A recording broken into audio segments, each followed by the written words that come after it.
Hey everybody, welcome into Going Public. I am Harry McCullough. Today we're going to talk with the Terrebonne Port Commission, their executive director, David Rabelais, and get an update on what's happening with the port. So Dave, thanks for being here, man. We appreciate it. What's new? Any updates? Yeah, I'm happy to be here first, and we're going to talk a little bit about the maintenance of the H&C. We're going to talk about the deepening, and we're going to talk a little bit about wind energy. So let's get after it. Yeah, and all big events and all big things, but you just, as we're talking, and we're always talking about dredging, but then what you said on the back end, wind energy, just how things are kind of changing and evolving slowly, but they are kind of changing a little bit as we talk about different things coming out of a port like Terrebonne. Yeah, and with the wind energy component, I mean, it's only gonna move as fast as the federal government funds it, and right now they're funding it like wildfire. Okay, but after midterm, depending on who takes over, it could stop. I don't know. So it's interesting, but it's a lot of politics, and It's kind of wait and see kind of thing. But once it gets here, you got to be ready to. If it gets here, you got to be ready to react. From an industry standpoint, from a community standpoint, what you're talking about, it's almost one of those things like,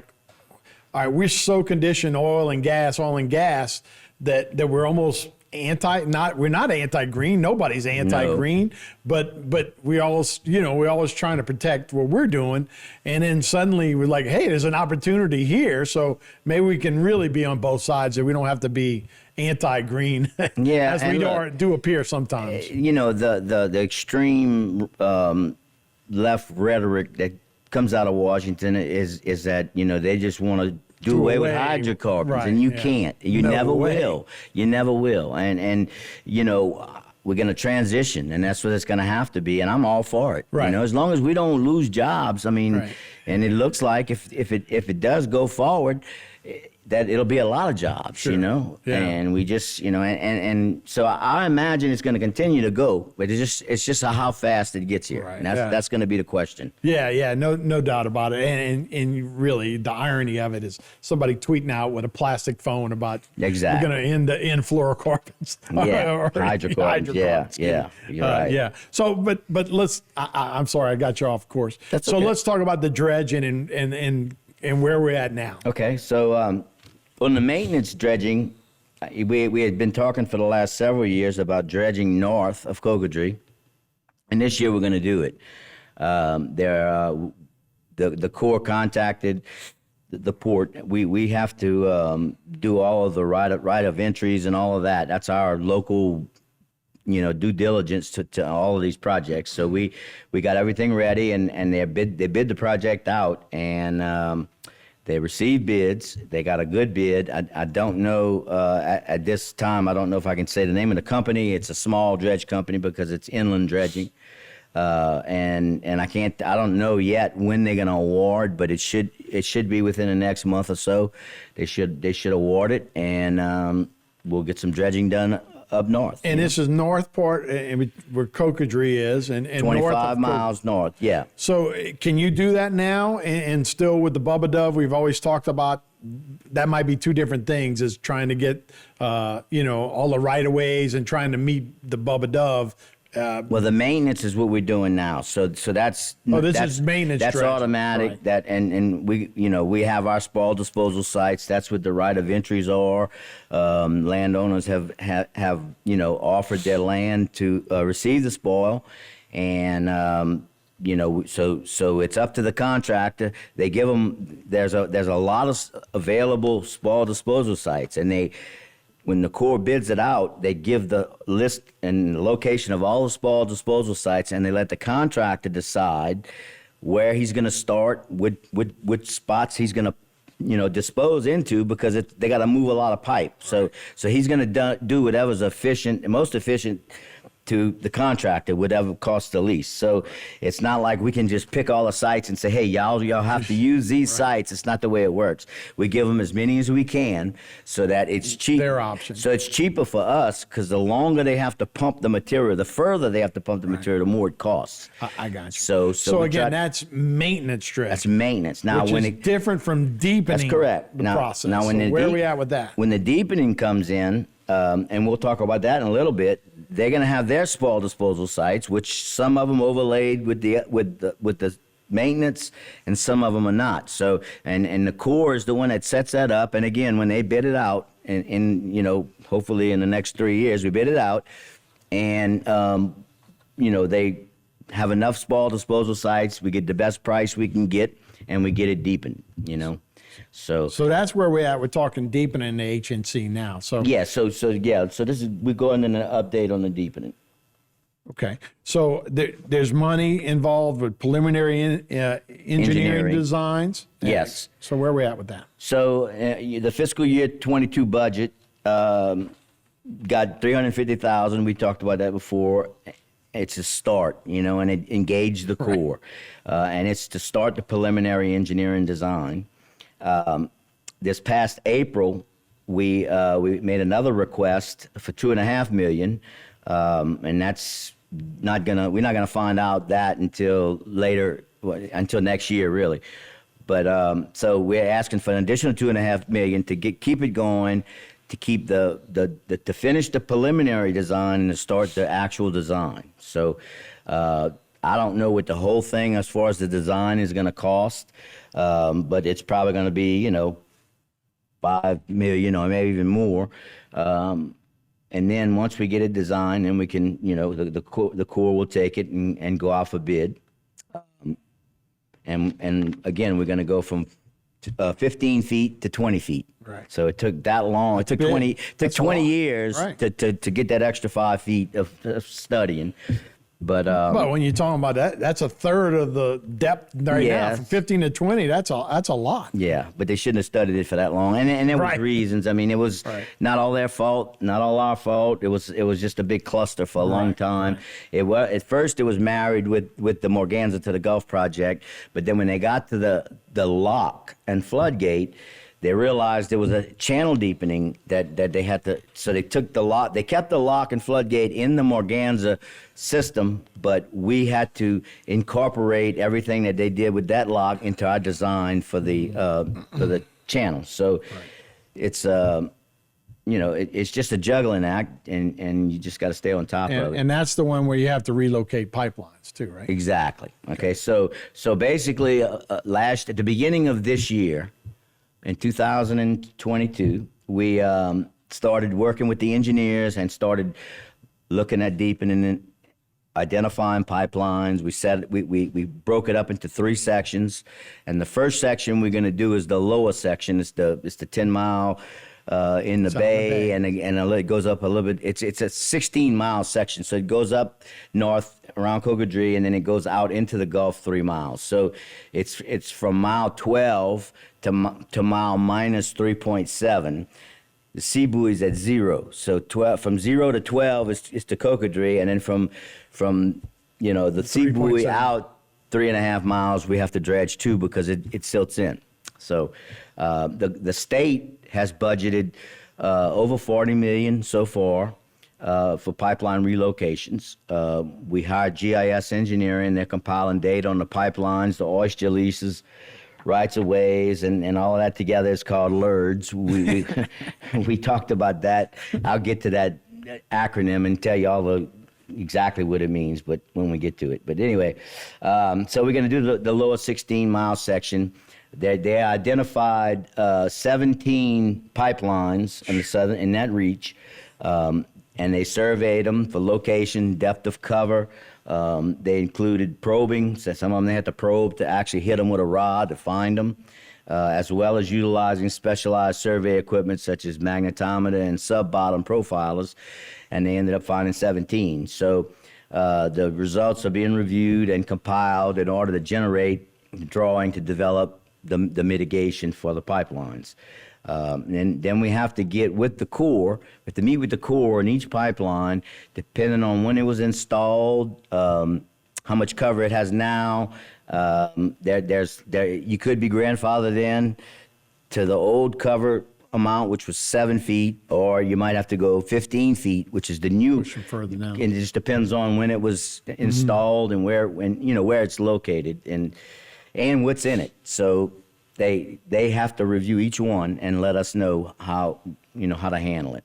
So we're going through all of that right now. We've also sent out letters of intent to various pipeline companies that own these lines to discuss and to set up meetings to discuss, what we're going to do, how we're going to do it, when we're going to do it, and that'll all start taking place within the next couple of months. That's amazing. And we have 17 pipelines under like 15, 16-mile area. Yeah. It tells you just what's going on out there, right? And it's not, I haven't looked at every one of them. I think most of them are pipelines, but some of them could be water Utilities, lines. right. Yeah. Some of them, but I know as we go north, we're going to have sewer lines, we're going to have electric lines, we're going to have a lot of utilities crossing the channel, just going from one side to the other. So we're going to have to deal with all of that as well. That's just one of those things that, just a normal citizens doesn't think day to day. And they say, even out in the Gulf, it looks like spider webs under there. Yes. There's that much going on, but you just don't think of it in normal terms.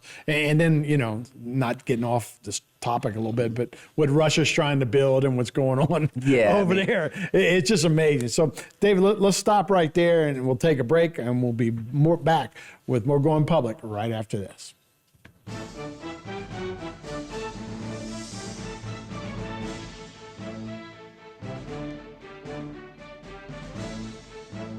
In South Louisiana, storms are a way of life. Every storm poses a different threat, whether from flooding or hurricane-force winds. At All South Consulting Engineers, we help protect our people from these disasters. Before a storm, we work with our leaders to prevent catastrophic damage. After the storm, we help get the resources needed for rebuilding. We have helped our cities, parishes, and school boards recover over $2 billion to rebuild our community. We'll be here for the next one. Led by a 7-member commission, the Terrebonne Port was created to assist our local industry in promoting economic development. We monitor government regulations that affect our local industry and work with the U.S. Army Corps of Engineers to secure maintenance dredging funds. Because the HNC is the main artery for the heartbeat of Terrebonne's economy, Terrebonne Port fights a constant battle for funding to maintain the federally authorized navigable depth. We are now leasing waterfront and non-waterfront property. Terrebonne Port Commission, serving our industry to keep Terrebonne thriving. A new company with a lot of history. GIS Engineering has rapidly grown its brand around an experienced team of professionals. GIS Engineering is a full-service planning, engineering, procurement, and construction management company specializing in coastal protection and restoration, upstream and downstream industrial, and transportation infrastructure projects. Putting people first, GIS Engineering, a new company with a lot of history.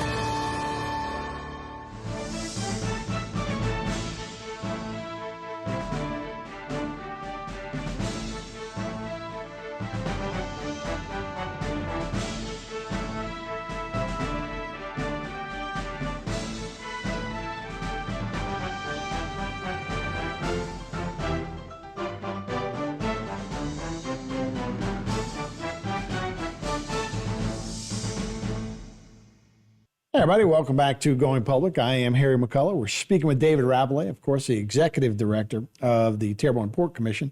We were talking about utility relocations and how some of that is. And I said I'd gotten you off talking about how much actual stuff there is underneath these these canals. Yeah. I want one of these shows. I'm going to bring a map of the Gulf of Mexico with the location of all the pipelines, and I'll just show it up on the screen, and everybody can see it's a spider web. It's just everywhere, and so that's the first phase of the deepening is to identify all the utilities that cross and work with the owners of the utilities, whether they're pipelines or water lines or whatever, and negotiate with the right-of-way agreement that's already been signed. It's kind of spelled out who pays for what. So you got to find each one of those right-of-ways for each pipeline because they were all different. There's all different little languages in them, and but I can tell you right now, most of them protect the oil companies instead of us, And anyway, but you got to deal with them, and you got to negotiate. They actually do the lowering. You don't lower it. They hired a contractor. All you do is oversee it, Pay for it. and pay for it. So. So that is different, and not to get you off topic one more time, but so what's the depth where you have to start burying these kind of things? Obviously, offshore, they're probably not buried in 1,000 feet of water, but in 15 feet, they have to be buried 10 to 15 feet. What happens is the deeper you go, the more buoyant they get, okay? And that's why you see some of them covered with concrete, all right? But yeah, they are buried. They jet them. They have these sleds that just with water pressure just jet the pipeline down 4 or 5 feet, 15 feet. I don't know all companies out in the Gulf, but they're responsible. People hit them, so they make sure that they bury them and they don't pop up. And it's happened before. They'll just come up and a boat will hit them. So so it's a very regulated. Oh, I better imagine it is. You can't just go out there and lay a pipeline out anywhere. You got to go through a lot of red tape. So right. So okay, so you got real estate and oyster leases too. Okay, so we're going to do letters of intent to all the pipeline companies. We talked about that and start meeting with them within the next 2 months. We got to meet with the Corps of Engineers, like we talked about, to find out the depths of cover requirements for each pipeline, because they're all going to be different. The engineer is going out and working on the real estate. They're going to do they're researching the channel servitudes, okay, and identifying them and make sure they mark them in the field and all that. And once they do that, they say in the results that should be finalized next month. They're also developing maps identifying the current landowners on both sides of the channel from start to finish. So, because those are the people that we have to meet with and negotiate these spoil disposal sites if we need some. And, the Corps will direct us on that. So the landowner meetings will begin within the next 3 to 4 months to facilitate the use of spoil disposal sites for the dredge material. So, we're going to start meeting with them in the areas where we know we need places to put spoil. And, a lot of them have already offered the land, right, and want it. I'm sure for that's years, valuable. for years. So, but then there's so many heirs. It's not one landowner anymore, and so you got to go find all of them, and then one of them might own 1/120th of the whole piece, but you got to get it, So it's takes a while, but we'll start meeting with them, and then the next thing they're going to do is the oyster leases. They're going to execute a CEA for the oyster leases for the mitigation in the southern reaches of the HNC between the oyster lease company. Mostly in the bay?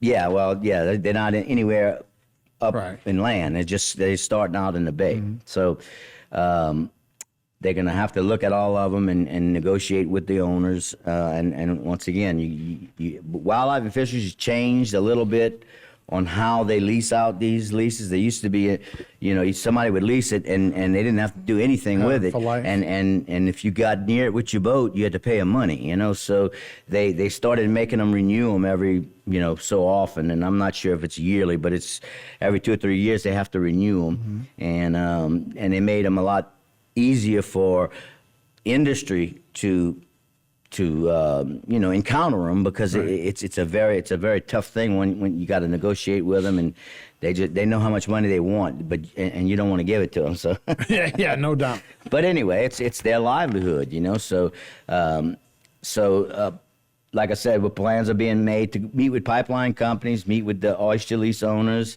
and the pipeline lowerings can cost anywhere from $2 million to $5 million. And it can take a couple of years. Right. So it's not something that you just go out there and do real quick. So yeah, we've always talked about this, but the benefits, anybody that maybe is just hearing this for the first time.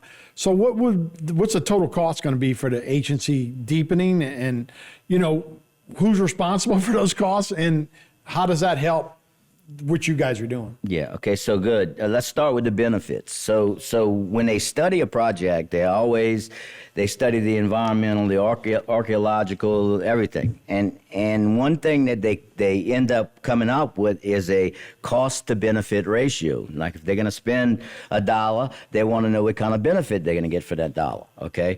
And so to give you an example, the Morganza to the Gulf had to go through the same process, and their BC ratio is what it's called, benefit to cost ratio. Theirs is about 1.5 to 1. So for every dollar they put in, you get 1.5 in benefits. Okay. Right. So when they studied the deepening of the Homan Ave to go from 15 to 20 feet, they calculated a BC ratio of over 4 to 1. Okay, wow. So for every dollar they spend, they're going to get over $4 in benefits. And it's actually closer to 5, but I couldn't find the exact number. So I just said over 4 to 1. Yeah. So, and that speaks volumes. I mean, when they're telling us that that's a very, very high BC ratio. So it got their attention. Once they got to that point, it really got their attention, and which made it easier for us. So the costs we talked about, it can be broken down as follows: as a federal share and a non-federal share, and a local obligation, which is that LERDS. Okay, so the non-federal sponsor is made up of the state of Louisiana, Terrebonne Parish, and Terrebonne Port, and the cost share is 80% federal and 20% non-federal plus the LERDS, and LERDS stands for land easements, right-of-ways, relocations, and disposal areas. So that's all of the relocating of the pipelines. It's identifying right-of-ways, and it's getting all the easements into the property. So that's what we have to do on the real estate side with the LERDS. So we're responsible for that. So not only is the local sponsor responsible for 20% of the total cost, but they also have to do the LERDS. So the state of Louisiana has agreed to fund the federal share, with the port and parish being responsible for in-kind services, like working with the engineers, going to doing all the stuff with the money, doing everything we can to keep it going. The state agreed to fund all of that, and we would do all the in-kind services. So the deepening study estimated a total cost of $255 million. And this amount includes the associated LERDS. Okay, and the federal share is $177 million, and non-federal share is $78 million. Okay, so that's where we stand with that. And they said who's responsible? Well, the feds are going to pay their $177 million, and the state is going to pay the $78 million, and we're going to do a lot of legwork and keep hustling to get it done. And the state pays it out of the capital outlay program. They just moved $10 million in place for the LERDS, with an additional $10 million expected from the bond commission in the near future. I don't think it's going to happen. And it didn't happen this month, but it may happen next month. So, and they also positioned an additional $20 million for next year's legislation, because it was going to be $40 million or more. And the goal is to start the deepening construction when the lock complex is operable in 2025. And any snag in the funding will delay the schedule. That's just a goal, because we can't do anything deepening. We can't deepen anything in the channel until the lock and floodgate is in place and operable. So we're using that as our goal. Right. Cost benefit, you talked about that.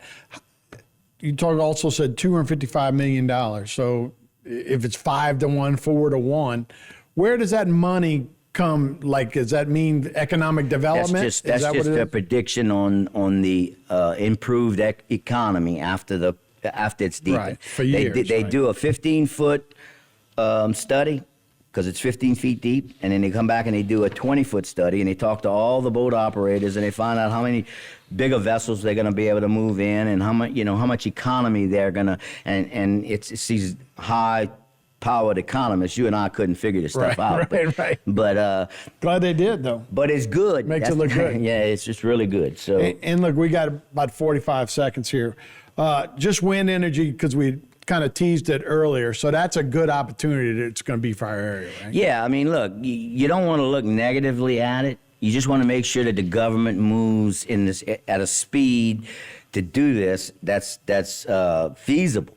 Okay, and not going to make everybody go back to living in caves until it catches up. I mean, and you know, the mainstream of the government knows that they can't do it, but it's a big push, and that's why we're moving now, because of this big push. We may not have ever been moving this way, so it's a good thing, but we just got to take our time and do it right. We can build platforms and do all that kind of stuff. So. Yep. All right, Dave Rabley with the Terrebonne Parish Report. We appreciate your time today. Thanks, sir. Thank you. All right, that'll do it for this edition of Going Public. I'm Harry McCullough. We'll see you next time.